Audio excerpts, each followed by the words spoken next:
Now I'm going to go over just the next assignment just so you can see how to start the next assignment.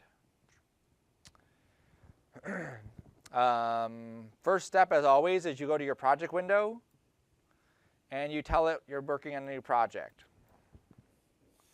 Sarcona, oops. I'm going to call it simple machine, simple device, simple whatever. 2520, yes, accept. As always, you want to have reference for it, so whatever you've looked up and started sketching, wooden design. Oops.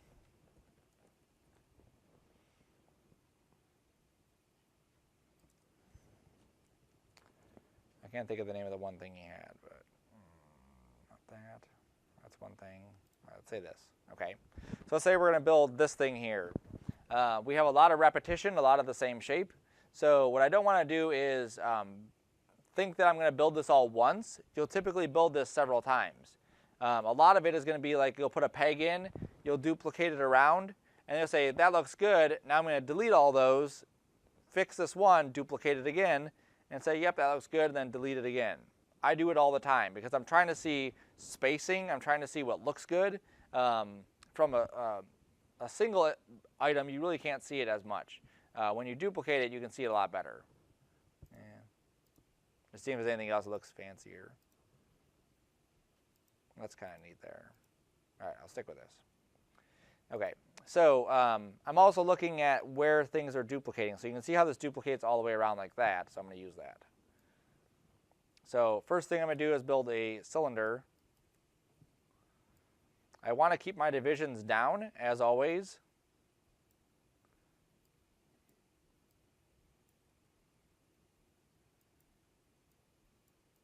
All right. So maybe 12 would be good enough. I don't need any subdivisions on my cap, so I'll turn that off. It'll be easier to see. This probably has a, it's hard to see, but it probably has some sort of bevel along the edges. So I'm going to go to my edge. Come on. Oops, I'll go to face. I can't go to edge. And I'll just grab those two faces and just do a little bevel. So I typically will do 2 segments. And then for this, I think 0.1 seems like a good amount. It's not a huge bevel. It's just enough just to break the edge. I can test it if I hit 3. I can see what that's going to look like. And that seems to look like a piece of wood that was cut out, and then they basically just like soften the edges a little bit. That's what it looks like. All right, so now I need these little holes going around, or these little pegs going around this. So I'm going to go to cylinder, and I'm going to rotate. I'm going to shrink it down.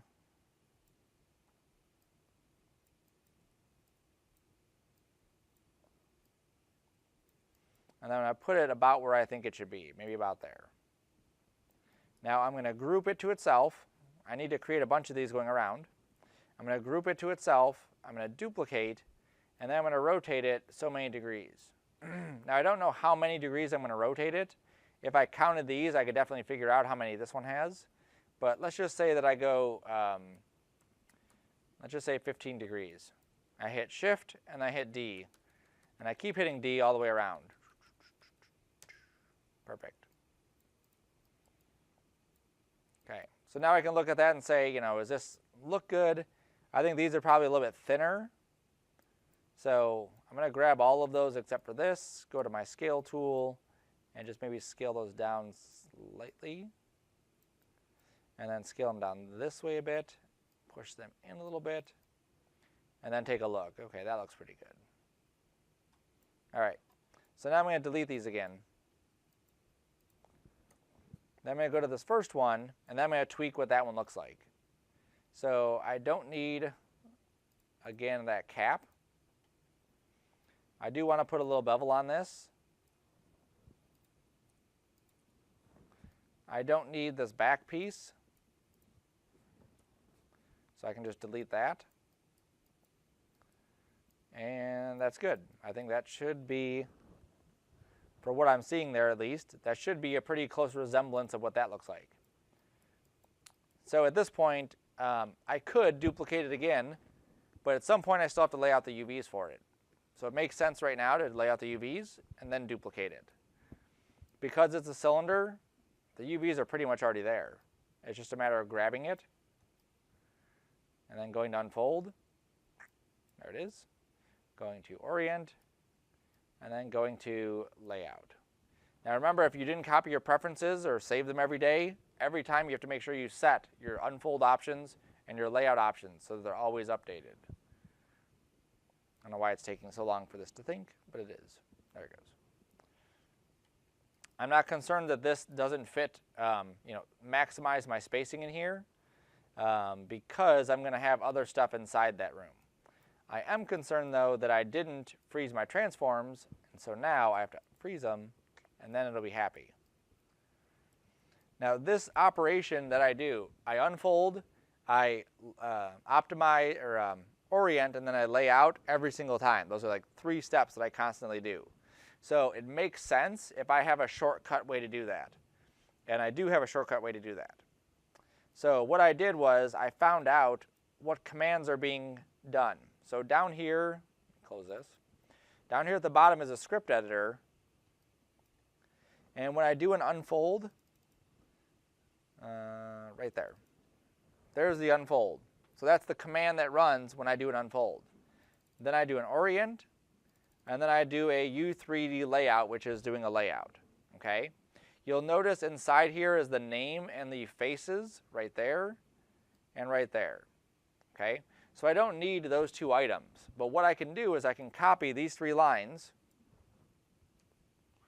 I'm going to make a new tab, a Mel tab. I'm going to get rid of the name from this.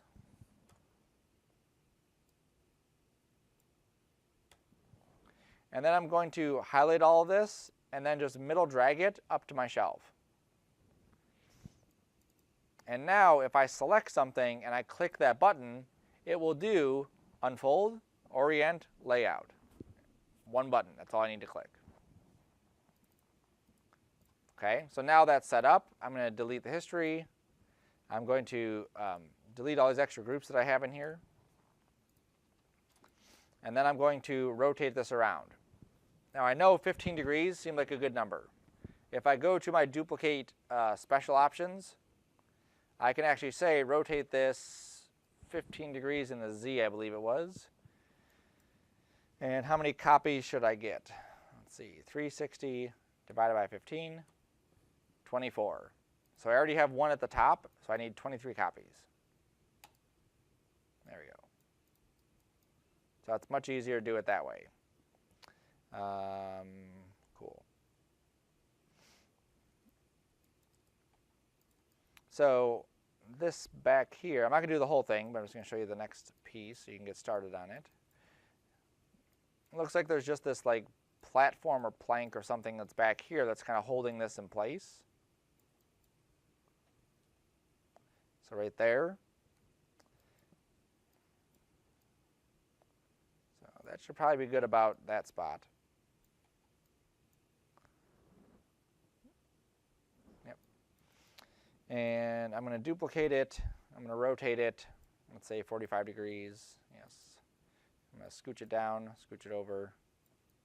And what I want to do is, if you look at this, these are like butted up. So one's going here, the other one's at an angle. So I want to make sure it's lined up perfectly at that angle. So if I go to my multi-cut and I click, hold shift and drag straight down, it'll cut a straight line straight across. Same thing here. This is about where this is. Hold shift, go straight. So now I can just delete those faces and these faces. And now that should line up perfectly with that.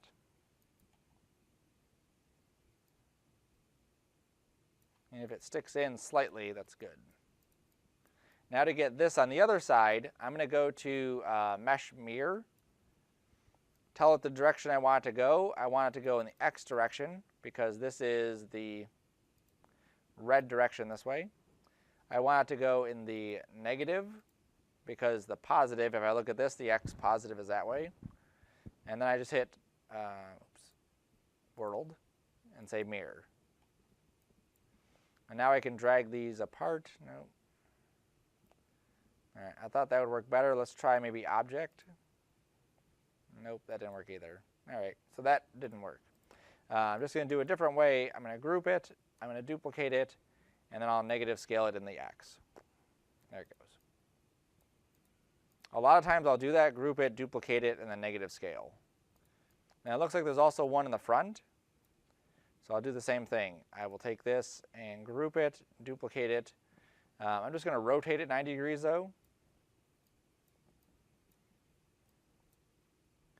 And then scoot it over. There we go. Oops.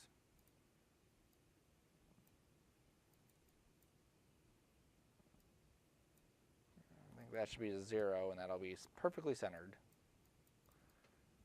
Cool. So that's that piece.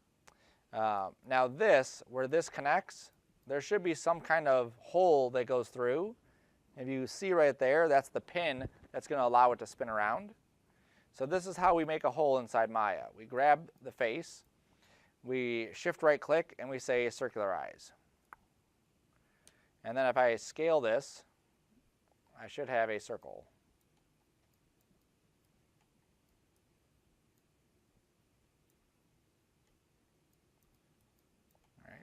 Another way I can do it, because this is already a circle, is if I just extrude and then switch to scale instead of actually extruding, and then scale it down, it'll give me the same results.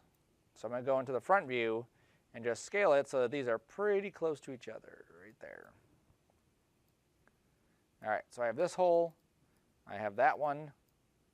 I'm going to go to bridge. Bridge. All right.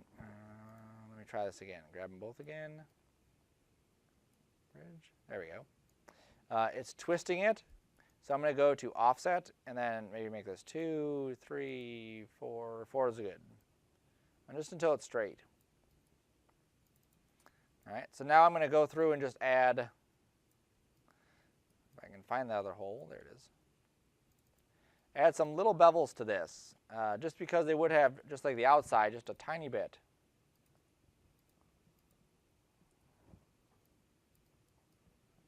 Yep. And then I'll make a little pin for that. Let's say a cylinder, rotate it. Notice how I haven't moved anything away from my origin? That process makes this a lot easier to line up everything. The second you start moving things away, it becomes very difficult to keep everything nice and organized.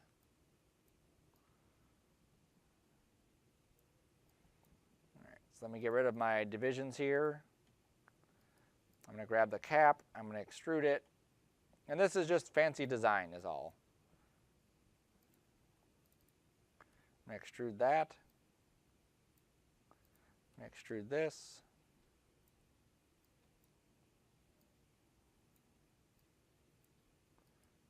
And then just push that in.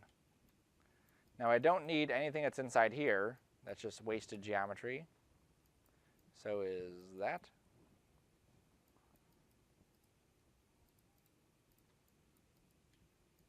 And then all of these pieces should have some sort of beveling on them. I think if I grab all of those, this, and this, bevel it, 0.1. If you change the options here, it only changes the one. So you see whatever numbers I put in there. If I do it over here, oops, and grab these again. If I do it over here, there we go. It'll do it for all of them. Okay, same thing on this. This should use a little bevel. And then these bottom faces are not needed.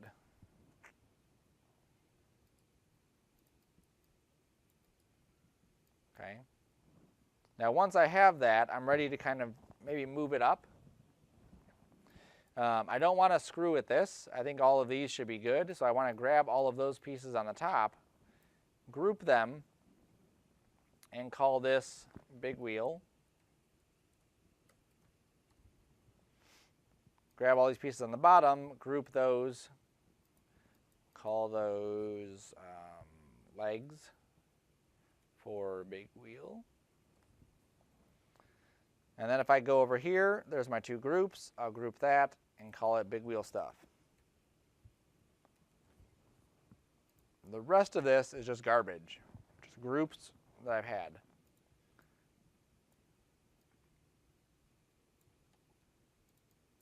Okay, now I still need to lay out the UVs for all of these, and that, and that.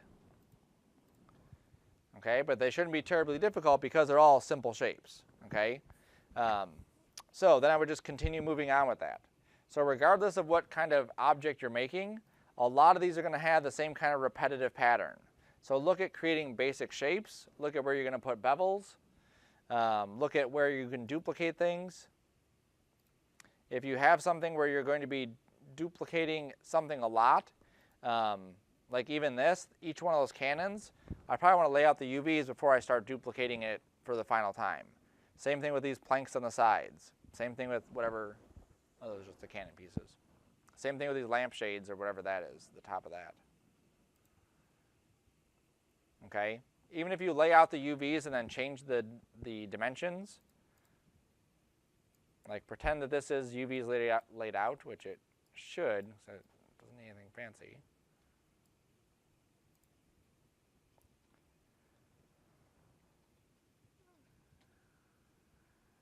Oops, I do need to cut it right there.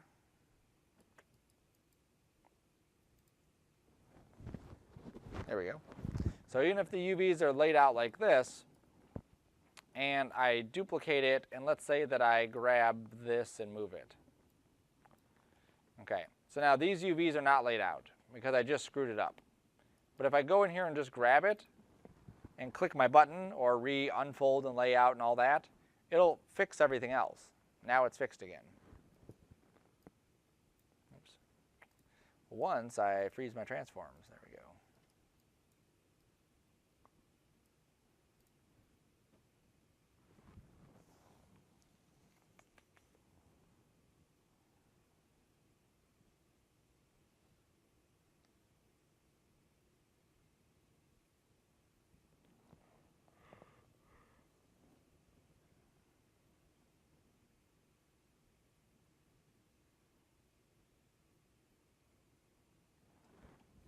There we go. Cool.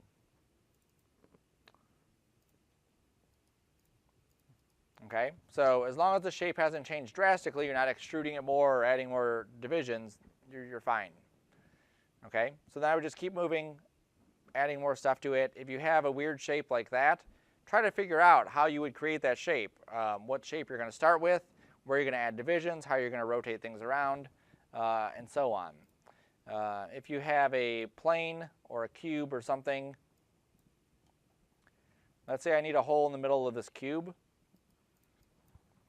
If I just grab these two and extrude them in, and then I use that bridge tool, should work now,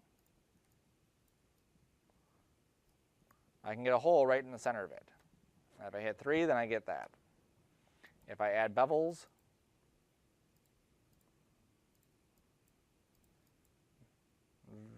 actually I'm not going to add bevels. If I add insert edge loops right here and right there, then I get that kind of shape. If I add insert edge loops here and here, then I get that kind of shape. If I have a plane,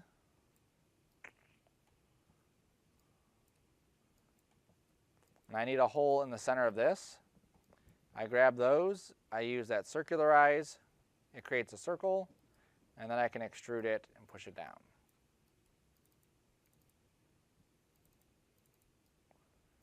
Add a bevel to it.